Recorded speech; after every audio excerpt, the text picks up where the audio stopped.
ಇನ್ನು ಇತ್ತೀಚೆಗೆ ರಾಜ್ಯದಲ್ಲಿ ನಡೆದ 3 ಕ್ಷೇತ್ರಗಳ ಉಪಚುನಾವಣೆಯಲ್ಲಿ ಗೆದ್ದ ಕಾಂಗ್ರೆಸ್ನ 3 ವಿಜೇತ ಅಭ್ಯರ್ಥಿಗಳು ಇವತ್ತು ಸುವರ್ಣಸೌಧದ ಅಧಿವೇಶನದಲ್ಲಿ ನೂತನ ಶಾಸಕರಾಗಿ ಅವರು ಪ್ರಮಾಣ ವಚನ ಸ್ವೀಕರಿಸಿದರು. ಚನ್ನಪಟ್ಟಣದ ಶಾಸಕ ಸಿಪಿ ಯೋಗೇಶ್ವರ್, ಸಂಡೂರು ಶಾಸಕಿ ಅನ್ನಪೂರ್ಣ ಪ್ರಮಾಣ ವಚನ ಸ್ವೀಕರಿಸಿದರು. ಇನ್ನು ಇದೇ ವೇಳೆ ಸ್ವಾರಸ್ಯಕರ ಪ್ರಸಂಗ ಕೂಡ ನಡೆಯಿತು.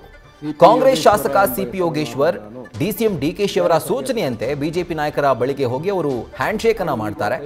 ಇದನ್ನ ನೋಡಿದಂತಹ ಕಾಂಗ್ರೆಸ್ ಶಾಸಕರು ಈ ವೇಳೆ ಬಿಜೆಪಿ ನಾಯಕರು ಖುಷಿ ಪಡ್ತಿದ್ದಾರೆ ಅಂತ ಈ ರೀತಿಯಾಗಿ ಹೇಳಿ ಬಿಜೆಪಿ ಸದಸ್ಯರ ಕಾಲೆಳೆದರು.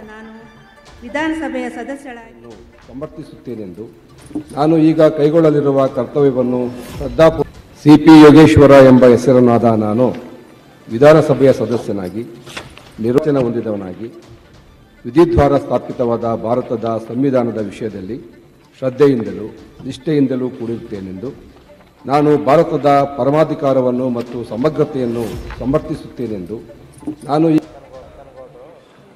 ಈ ಅನ್ನಪೂರ್ಣ ಎಂಬ ಹೆಸರಿನವಳಾದ ನಾನು ವಿಧಾನಸಭೆಯ ಸದಸ್ಯಳಾಗಿ ನಿರ್ವಾಚನ ಹೊಂದಿದವಳಾಗಿ ವಿಧಿದ್ವಾರ ಸ್ಥಾಪಿತವಾದ ಭಾರತದ ಸಂವಿಧಾನದ ವಿಷಯದಲ್ಲಿ ಶ್ರದ್ಧೆಯಿಂದಲೂ ನಿಷ್ಠೆಯಿಂದಲೂ ಕೂಡಿರುತ್ತೇನೆಂದು ನಾನು ಭಾರತದ ಪರಮಾಧಿಕಾರವನ್ನು ಮತ್ತು ಸಮಗ್ರತೆಯನ್ನು ಸಮರ್ಥಿಸುತ್ತೇನೆಂದು ನಾನು ಈಗ ಕೈಗೊಳ್ಳಲಿರುವ ಕರ್ತವ್ಯವನ್ನು ಶ್ರದ್ಧಾಪೂರ್ವಕವಾಗಿ ನಿರ್ವಹಿಸುತ್ತೇನೆಂದು ಭಗವಂತನ ನ್ಯೂಸ್ ಫಸ್ಟ್ ನಿರ್ಭೀತಿಯಿಂದ ನಿಮ್ಮ ಪರವಾಗಿ.